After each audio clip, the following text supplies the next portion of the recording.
Hər bir şeyin müqəddiməsi var. Namazın da həmçinin. Bəs namazın müqəddiməsi nədir? Təbii ki, dəstəmaz.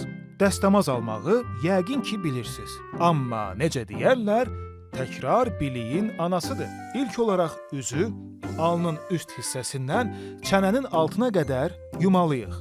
Daha sonra isə sağ qolu dirsəkdən barmaqların ucuna qədər. Sonra da sol əli eyni qaydada yuyuruq. Bundan sonra isə baş və ayaqlara məs çəkirik. Diqqətli olaq. Sadə bir dəstəmaz üçün bir hovuz su istifadə etməyək. Müstəhəb budur ki, dəstəmaz üçün bir müd, qüsl üçünsə bir sağa su istifadə olunsun.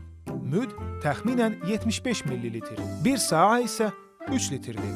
Unutmayın ha, üz və qolları bir dəfə yumaq vacib, 2 dəfə yumaq müstəhəb, 3-cü dəfə isə haramdır və israf hesab olunur.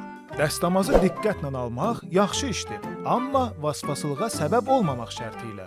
Dinimiz vasvasılığı halal ruzi əldə etməkdə və insanların hüquqlarının bərpasında tövsiyə etmişdir.